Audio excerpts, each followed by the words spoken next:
Hey, what's going on, everyone? My name is Jason Pinkerton, and welcome. I wanted to go over some real estate with you, real estate investing 101. I'm just going to kind of keep this to wave tops, going over some of the strategy basics and what you need to understand for real estate investing and what I choose to focus on and why, so that hopefully it'll save you some time and energy in the future and you can learn from some of my successes and failures. So here we go.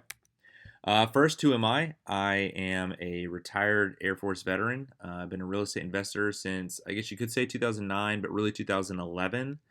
In 2011, we started off as accidental landlords, my wife and I. And then in 2016, we kind of faced a obstacle.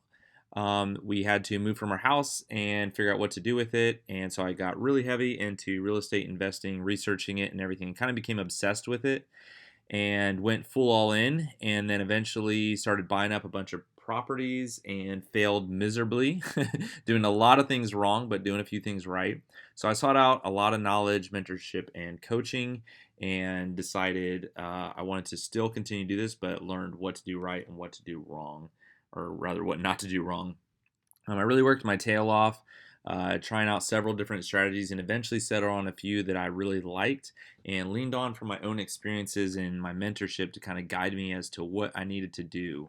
All right, so hopefully you can glean from that. And now I am able to, I have retired from the Air Force and can provide financial security for my family and spend a lot more time with them. So that was my idea of success, and it's been going very well for me.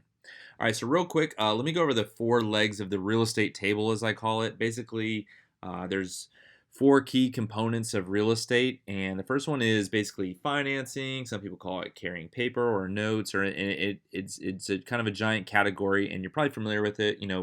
Banks or someone finances or lends you money in order to acquire a property, amongst many other things, right? So that it kind of takes all of those financing notes, all that sort of stuff. The only problem with that is that it requires a lot of money. You can't be a bank if you don't have money. So, in order to finance someone else's deals, you got to have some money, right? The second way is to own property. And that's, if you're a landlord, maybe have some investment properties, maybe a previous home like we did, and it becomes an investment property. And then also REITs, which I'm not really going to go into, that's real estate investment trust. But those are another way that you could sort of own property. Again, those require money. You don't just get properties for free. And if you've been a landlord, you probably know that it's pretty frustrating. The third way is controlling property. As Norman Rockefeller said, the secret to success is owning nothing and controlling everything. So that could be deal syndication, which is basically putting together a deal. Something like sandwich lease options or wholesale or Airbnb management, amongst many others. Basically, you control the property or the deal somehow, but you don't necessarily own it. And these can be done very easily without money, but they do require a little bit of training and understanding how to do it. There's also brokering or providing a service within real estate, and you're probably familiar with these. This is like your realtors, your real estate agents, real estate attorneys, home inspectors, mortgage brokers, contractors, rehabbers. They're providing some sort of service within real estate, right? So these are the four kind of key pillars as I think of them. And the big one I'm going to focus on is controlling property and just touching a little bit on owning property. I'm not going to really get into number one and number four too much. So here are some real estate investment strategies. They basically fall into two key categories. You have your acquisition strategies, and this is how you acquire a property or a deal or whatever. Somehow you acquire this control of this or ownership of this. And on the left, you'll see that there are all sorts of different ways in which you can get a deal. You could, as towards the bottom, you could just a plain MLS purchase. You could just buy it, but that doesn't really require anything. And then exit strategies are how you actually collect money on a property. So there's a saying out there that says you make money in real estate when you buy, and that means if you buy it and it's a deal, you'll make money in it whenever you exit it, whether that's you sell it, buy and hold, lease option it, wholesale it, whatever. Somehow you're making money when you actually go to sell it. But if you didn't buy it right, if you paid $100,000 for a $100,000 house, then you didn't really get a deal. You just bought it at retail value, right? So you make money when you buy the deal, but also you collect the money when you go to sell it. All right, so how do you actually make money in real estate investing? It doesn't just appear in your pocket. Well, there's two kind of ways you could split it. You could say you can work for it. That's you go, you buy a house, you fix it up, you sell it. You can be a landlord. You can do land development. You can do wholesaling. You can do brokering deals. Like that's your job is to be a deal broker. If you go on loopnet.com, there's a bunch of brokers on there. You can do driving for dollars. There's a bunch of different ways, but you do have to do work for it. The other way is to have the knowledge on all these strategies. Doesn't mean you don't work at all, but you more focus on knowing the who, not the how. You know how to control deals and not working in them. And you also know how to create deals basically from nothing because you leverage other people's expertise as well as your own and not necessarily your labor. Another way to think of it is, having the tools and working, doing the labor out there versus being the foreman, the guy on the right that has all the knowledge, has probably put in some work back in the day, but has the knowledge of how to actually make these things get put together and make them work. So some of the typical real estate investment strategies out there that are all over the internet.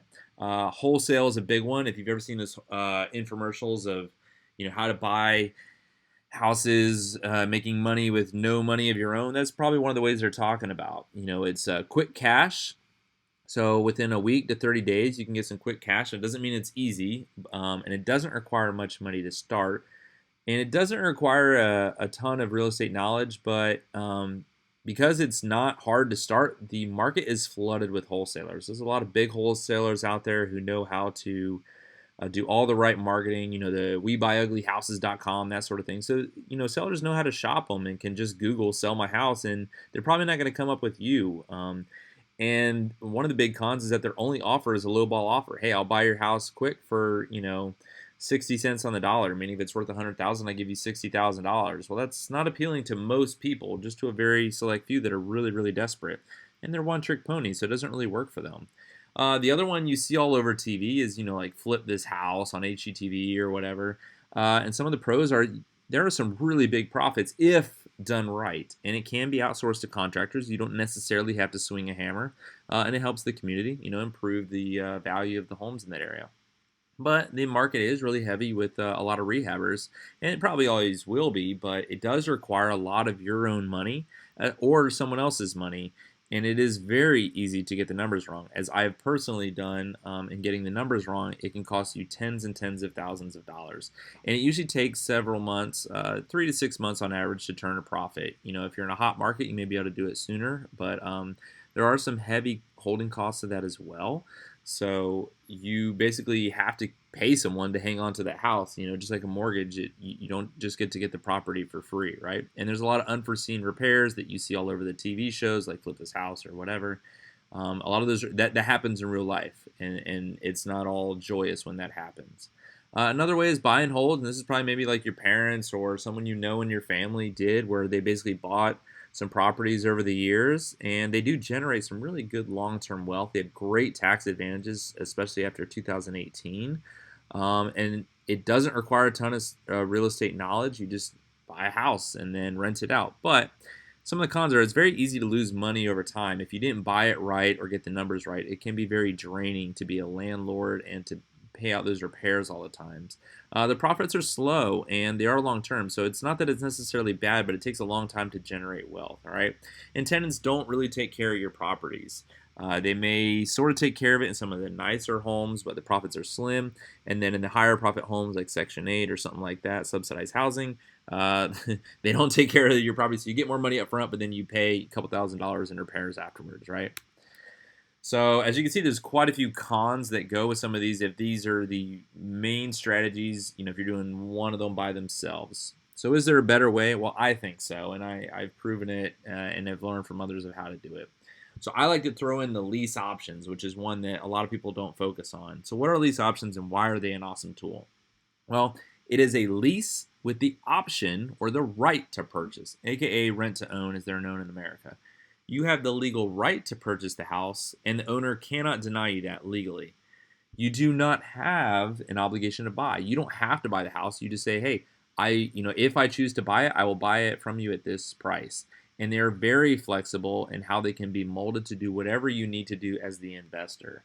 Here's an example. A family owns a house worth $200,000, okay? Median income or a median price home in most areas of the country. But they owe $190,000. Maybe they got a VA loan or some sort of low money down loan, but they owe basically pretty close to what the house is worth. I say, hey, I can offer to buy it with terms for $200,000. And they're like, well, that's great because we need to sell it. I get it under contract that if I buy it, I will pay them $200,000. They are contractually obligated to sell it to me for that price if I choose to buy. I then do another lease option with a buyer, a tenant buyer, for $242,000. That's using 10% appreciation over 2 years. I say, hey, within the next 2 years, if you buy it, you can buy it for $242,000. So do I make $42,000 on the deal? No, I actually make more, and here's why. I take the $42,000, but I'm also making $300 a month cash flow for 2 years. Now, it could be a little bit less if they buy it sooner, but that adds on another $7,200. So a total of $49,200 profit.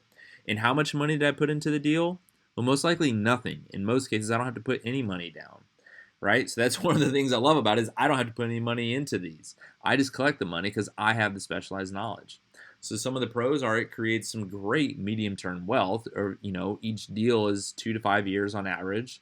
I get the upfront capital, and I'll explain that another time, in which I collect money from the tenant buyer up front because they're putting down a down payment. I get the monthly cash flow. That was at $300 a month. That's about the average I get. I get a large capital payout at the end. That was that $42,000, right? And it combines the best of all investment strategies because I got no real risk in the deal. I'm getting a lot of money up front, getting a lot of good cash flow each month, and a lot of money in the end. And there's no out of pocket capital required, which is awesome. So it's basically all the reward without all the risk.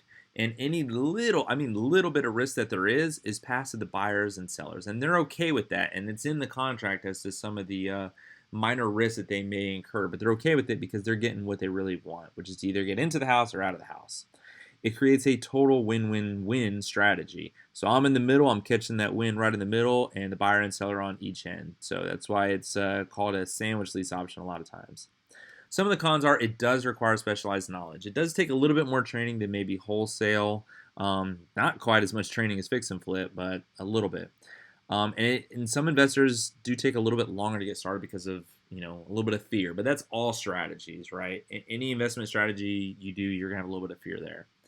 So as you can see, the pros outweigh the cons a little bit more, which is why I like it.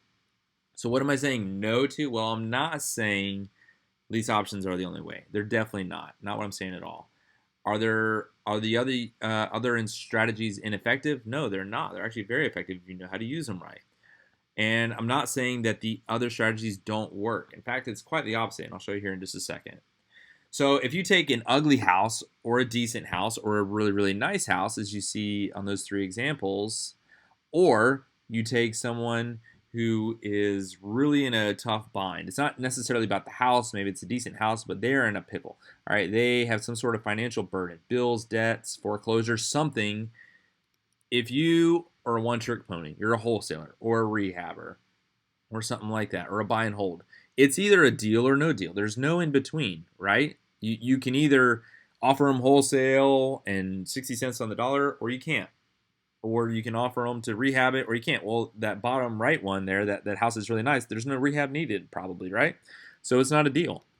But if you got the specialized knowledge, if you got all this extra knowledge of how to make some of these deals work, then basically any house or any situation has potential. I have people hit me up all the time, friends and family, who come up to me like, hey, I have this problem. Do you know how it has nothing to do with their house, but it's like, hey, I have a financial situation, and what should I do with my house? And I'm able to help them because I have that specialized knowledge. Or I see a house that is in complete disrepair in a nice neighborhood. I know how to help that person, all right? But I don't have one trick. I have several. I have a whole toolbox. Going back to that foreman knows how to manage people who know how to work all those tools. So it could be a wholesale lease option, referral, buy and hold, fix and flip, joint venture, wholesale lease option, and I can help way more people, which means I can do way more deals. And to me, it really comes down to helping more people. I really like to give back. So if I'm able to help more people, it's kind of the law of economics. The more people you help, the more money you make, right? All right, so what's the bottom line? So, some key points I really want you to take away are you need to gain some specialized knowledge here, okay? You can't just be a one trick pony. I think I've already proven why that is, right? And you need to focus on the areas that people are not flooded in. So, earlier I showed you, like, hey, if the market is flooded with wholesalers or rehabbers, like, it's not that you don't do those at all, but don't focus all your attention in there. Okay, stand out in the marketplace. I stand out because I have something different. Even when I talk to realtors, who've been doing this a long time or to investors who've been doing this a long time, when I come and say, hey, here's what I have to offer, they're just like, oh, well, that's unique because I'm not offering one thing. I'm like, hey, I can do A, B, C, D, E. I know how to do all of it, and I don't necessarily have to do all of it, but like I know how to do it or I know who to connect to. And one of the key things that I learned, and I learned this from failure, was I modeled what works. Okay. I try to go do it on my own. And like I said in the beginning, I failed miserably. But first, I model what works. I went and I paid tens and tens and tens of thousands of dollars to learn how to do this correctly from several very successful investors. And all right, said, all right, what are they doing that works? Let me do that first. Then all right. Then it's a key point. Then I learned how to work smarter on it. So, I learned from some people doing it a long time. And I said, all right, this works. Let me try it. And I said, okay, I like that. It works. I know it works. Let me now apply something a little bit different. And that's one of the things I love to do as an entrepreneur. And I kind of consider myself more of an entrepreneur than an investor, is I like to find ways to solve problems and to always be trying to find new and innovative ways to do things differently. I kind of consider myself like a deal hacker. I don't just go and send out $1,000 worth of direct mail and then hope deals come in. Like, I'm always trying to do things better and smarter. So that's one of the things I want to help others learn how to do, is like, hey, if I can teach you the basics, then we can teach you some really advanced techniques of what works today. And whatever year that you're watching this video, 2019 or whatever it is, like, you're learning how to do it advanced today, right? And the more tools you have in your toolbox, the more valuable you are. Like, if you're a one trick pony, man, it's not going to work. All right. Or it'll work a little bit, but like, you can do so much more the more you know how to do. Be the foreman, be the guy who knows how to do all this stuff. All right. And here's the last key thing I want to give you. And this is really important, is always have information on 3 offers available. If you go to meet a seller or whatever, some sort of client, have information how you can solve their problem fast, whether it be like fast cash, wholesale, something like that, or you have a cash buyer. Have information on how to provide them full price with terms. All right, so that's like your lease options or something like that. And then have information like, if they're like, hey, look, I don't want to sell it for 60 cents on the dollar and I don't want to do a lease option, what else you got? If you're talking to them and that's what they feel, all right, then provide them information on your realtor or your property manager or another investor. Now, be very clear with remember, you're trying to solve their problem. So don't go in there and be like, hey, I can give you fast cash. Be like, hey, I can solve this problem fast. I can solve it for your full price. Or, I got a great realtor and that sort of thing. And I'll get a little bit more into that in my webinar in the future. But have information on 3 offers. That tackles pretty much any problem they have in real estate. One of those can solve their problem, unless they want $1 million for a little shack out in the middle of nowhere. Okay, so unless they're completely unrealistic, that'll solve their problem. All right. So hopefully you think, hey, this is great, but I want to learn more. So I couldn't give you everything there is to know, all the specialized knowledge in 15 minutes or however long it is. But I wanted to give you enough just to kind of start and be like, okay, I think I know kind of what I want to focus on, but I want to give you so much more. Okay. So hopefully there's a link below or to the right or left or wherever it is that says like learn more or click here for more information or something like that. So go ahead and click on that link and register your spot, because I put on webinars all the time in which I provide much more information, especially with something like lease options where there's a lot less information about it. And I want to give that to you. Okay. I want to provide much more information to you because I know that this can help a lot of people. And that is what I'm trying to do. I'm trying to help more people. And you're one of the people I want to help. So click on the link and I look forward to working with you soon. Okay. Take care and God bless.